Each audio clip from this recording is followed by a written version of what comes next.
Assalamualaikum warahmatullahi wabarakatuh. Selamat pagi untuk kamu yang sedang menyaksikan video pembelajaran ini. Masih di channel Junaidi Fayat. Kali ini kita akan membahas sebuah materi tersebut adalah bab ke-12 dengan materi pelajaran PLBJ. Adapun materi yang kita bahas pada pertemuan kita kali ini adalah gempa bumi. Dan ini bisa kita lihat ya.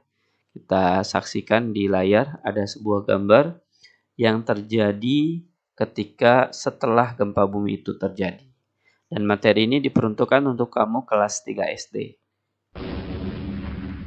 Tujuan pembelajaran kita pada video kali ini terdiri dari 4 tujuan. Yang pertama mampu menjelaskan gempa bumi, kedua mampu menyebutkan macam-macam gempa bumi, ketiga mampu menjelaskan terjadinya gempa bumi, dan yang terakhir keempat mampu mengetahui tindakan saat terjadi gempa bumi. 4 ini adalah target tujuan kita pada video pembelajaran kita kali ini. Oleh karenanya, buat kamu yang sedang menyaksikan video ini, yuk simak dan cermati video ini dengan baik agar kamu mudah dalam memahami materi yang akan saya jelaskan. A. Pengertian dan berbagai sebab terjadinya gempa bumi. Gempa bumi terdiri dari dua kata, yaitu gempa dan bumi. Gempa berarti getaran atau guncangan, sedangkan bumi adalah planet tempat tinggal kita.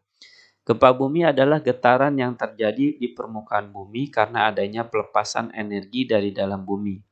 Getaran ini menciptakan terjadinya gelombang merambat yang jika energinya cukup besar, dapat membahayakan keselamatan manusia dan makhluk hidup lainnya di permukaan bumi.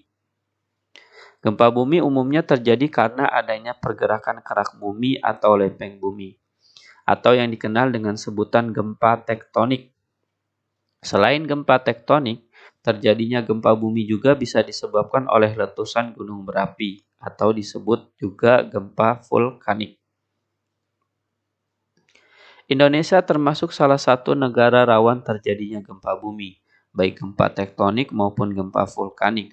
Hal ini disebabkan karena letak geografis Indonesia yang berada di antara lempeng Asia, lempeng Eurasia, dan lempeng Pasifik. Selain itu, Indonesia memiliki banyak gunung berapi paling aktif di dunia dan termasuk ke dalam gugusan cincin api Pasifik. Kedua hal tersebut menyebabkan Indonesia sangat berpotensi terjadi gempa bumi setiap saat. Dan ini adalah petanya ya, di mana Indonesia termasuk di dalamnya dari yang kita bahas tadi. Gempa yang terjadi pada permukaan bumi dapat menimbulkan kerusakan di mana-mana, bahkan tak jarang menimbulkan jatuhnya korban jiwa. Namun hal tersebut dapat dihindari apabila kita mampu mengenali tanda-tanda terjadinya gempa bumi di daerah kita. Berikut beberapa tanda alam yang sering kali muncul jika gempa bumi itu terjadi. Pertama, terlihatnya awan gempa di langit, yaitu awan dengan posisi lurus atau berdiri menyerupai angin puting beliung. Kedua, terjadinya gangguan fungsi pada peralatan elektronik seperti munculnya suara aneh pada televisi dan lampu yang tetap menyala redup meski telah dimatikan.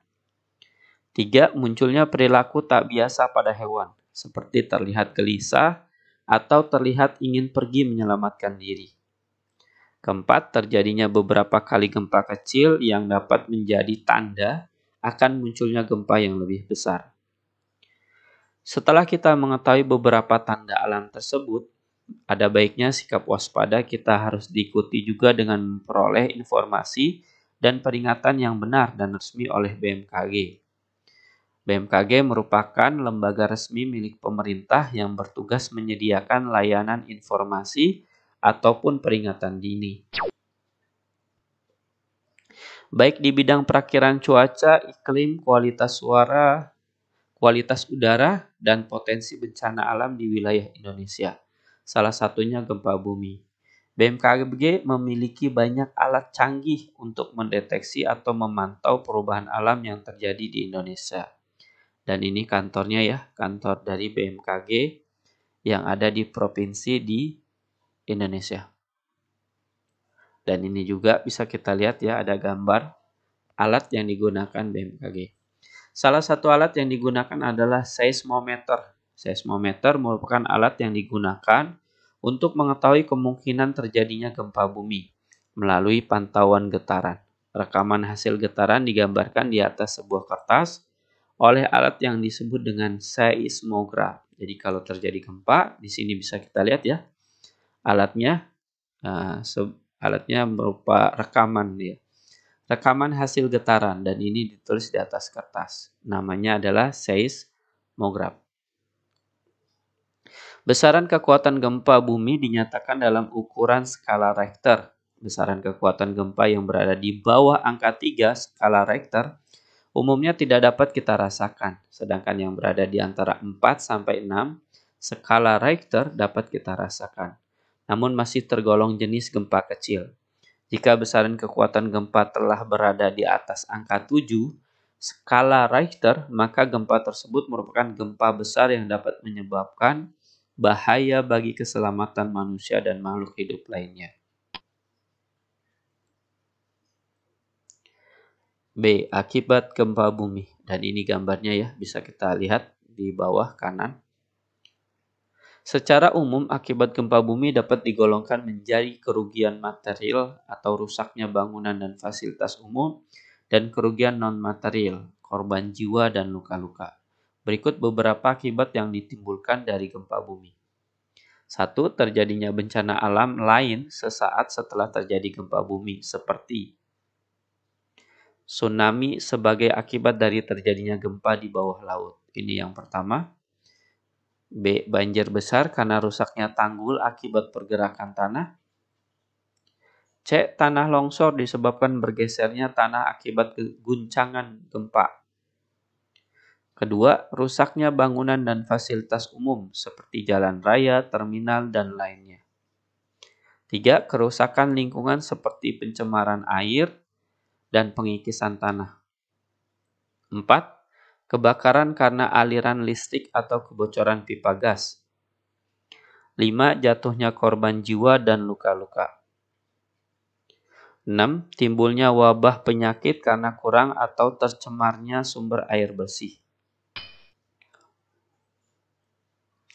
C. Tindakan yang harus dilakukan ketika terjadi gempa bumi. Di Indonesia, beberapa daerah yang termasuk wilayah rawan bencana gempa bumi yaitu Aceh, Sumatera Utara, Sumatera Barat, Kepulauan Maluku, Bali, Lampung, Nusa Tenggara, Sulawesi, Papua, dan sebagian besar wilayah Pulau Jawa. Bencana gempa bumi perlu kita antisipasi bersama karena sangat berbahaya bagi keselamatan manusia dan makhluk hidup lainnya di permukaan bumi. Berikut beberapa tindakan yang harus kita lakukan ketika terjadi gempa bumi.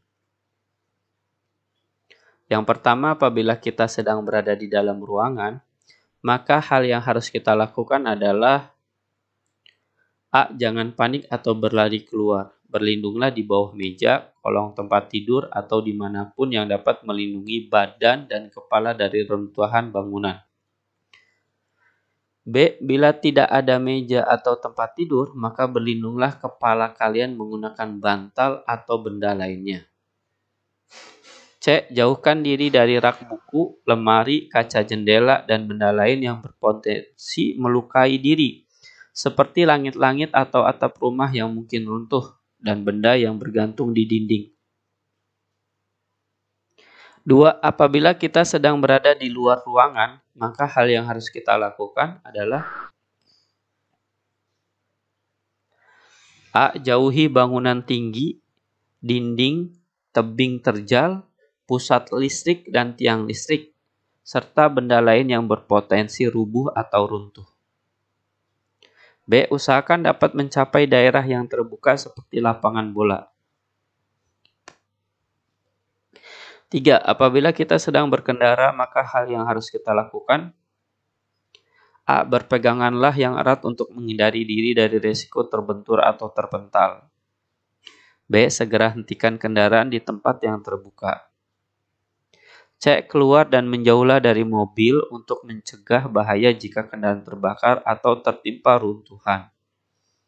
D. Jangan berhenti di atas atau di bawah jembatan penyeberangan atau jembatan layang ataupun di dalam terowongan. 4. Apabila kita sedang berada di tempat rekreasi umum, maka hal yang harus kita lakukan: A. Jika berada di daerah pantai, menjauhlah sejauh mungkin dari pantai menuju tempat yang paling tinggi untuk menghindari bahaya terjadinya tsunami. B. Jika berada di daerah pegunungan, pergilah ke tempat yang paling lapang dan datar, serta hindarilah daerah yang mungkin terjadi longsor. C. Jika berada di pusat perbelanjaan, jangan mudah panik atau menjadi penyebab kepanikan. Bersikap tenang dan ikutilah arahan petugas keamanan. D. Jika berada di gedung bertingkat, jangan menggunakan lift. Gunakanlah tangga darurat untuk menyelamatkan diri sambil membawa pelindung kepala. Setelah gempa terjadi, daerah yang berdampak bencana gempa belumlah dapat dikatakan aman karena bisa saja terjadi gempa susulan atau bahaya lainnya. Oleh karena itu, kita harus selalu waspada akan keselamatan jiwa kita setelah gempa bumi terjadi. Berikut beberapa tindakan kewaspadaan setelah terjadi gempa. 1. Jika masih berada di dalam ruangan, segeralah keluar menjauh dari gedung. Kedua, jangan masuk kembali ke dalam bangunan yang sudah terdampak gempa. Tunggu informasi dari pihak yang berwenang seperti BMKG bahwa gempa tidak akan terjadi lagi. 3. Gunakanlah alas kaki untuk menghindari pecahan kaca, reruntuhan bangunan, dan benda yang dapat melukai lainnya. 4. Periksa keadaan sekitar. Apakah ada yang terluka? Jika ada, segera beri pertolongan yang pertama. Jika parah, hubungi rumah sakit terdekat. 5. Hubungi tim SAR jika mengetahui ada korban tertimbun reruntuhan untuk dievakuasi. Minta bantuan orang yang lebih dewasa. 6. Ikuti arahan petugas evakuasi untuk mengungsi dengan tertib. Jangan bertindak sendiri. Dengarkan hanya arahan petugas yang berwenang saja. 7. Waspadai potensi terjadinya kebakaran, kebocoran pipa gas, korsleting listrik, ataupun pipa air. Pastikan tidak ada benda yang dapat menimbulkan bahaya lain setelah gempa. 8. Periksa persediaan makanan dan minuman yang masih dapat diselamatkan. Gunakan secara bijak sambil menunggu bantuan datang. Setelah kamu menyaksikan video ini dari awal hingga akhir, kemudian kamu menemukan soal latihan berikut, jawablah soal-soal latihan ini dengan jawaban hasil karya kamu sendiri tanpa harus meminta dan menerima bantuan dari orang lain. Soal ini diambil dari video pembelajaran yang barusan kita lakukan agar kamu menguji kepemahaman kamu akan materi yang tadi sudah kita bahas. Selamat mengerjakan, selamat mencoba. Jika kamu kesulitan dalam mencari jawabannya, silakan mengulang kembali video ini dari awal hingga akhir. Mudah-mudahan dengan cara tersebut kamu dapat menemukan jawaban yang sedang kamu cari. Demikianlah pembahasan kita pada video kali ini. Mudah-mudahan dengan kamu menyaksikan video ini, kamu dapat menambah wawasan dan ilmu pengetahuan kamu. Sekian dari saya. Terima kasih telah menyaksikan video ini. Wassalamualaikum warahmatullahi wabarakatuh.